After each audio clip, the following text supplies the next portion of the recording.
So last month, a group of 15 Muslim teenagers in Sterling, Virginia, were walking and cycling to a mosque in the wee hours of the morning after attending a late-night event. The mood was joyous, and they certainly weren't causing any trouble for anyone. Well, along comes a man in a car at around 3:40 a.m. when nothing good tends to happen. Words are exchanged between the teens and the driver, and then things horrifically escalated.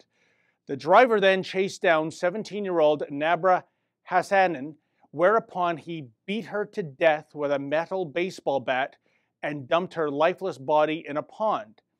It's still unclear what triggered this horrific event. Was it a hate crime or just garden variety road rage?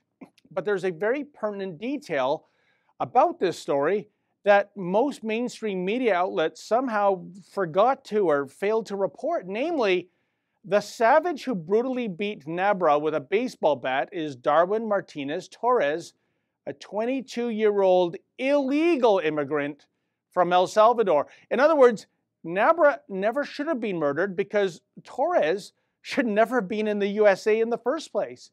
Yet this illegal alien was living in Virginia, and for whatever pathetic reason, this barbarian took the life of an innocent teenager. But the likes of the New York Times and the Washington Post and the Guardian, well, they failed to mention that Torres was an illegal. How odd.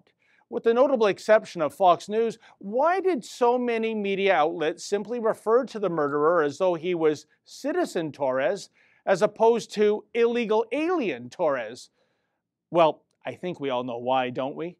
So many progressives make border security all about race. President Trump is vilified by the left and labeled as a racist for such initiatives as the travel ban and for wanting to build a wall on the Mexican border and for going after sanctuary cities that give safe harbor to illegals. But here's an inconvenient truth for the left to chew on. A Latino man who should never have been in the U.S. was living in the U.S. nevertheless, and that afforded this thug an opportunity to kill a teenager who was a legitimate, law-abiding U.S. citizen. Yeah, so maybe, just maybe, border security isn't about race after all. Just maybe border security is all about keeping the likes of a Darwin Martinez Torres from entering a sovereign nation and doing harm to its law-abiding and tax-paying citizens.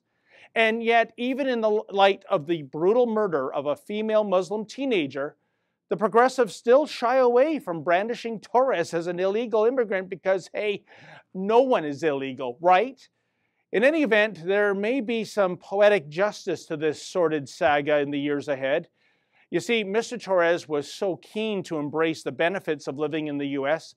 that he just couldn't wait to emigrate through proper channels and came to the country illegally instead.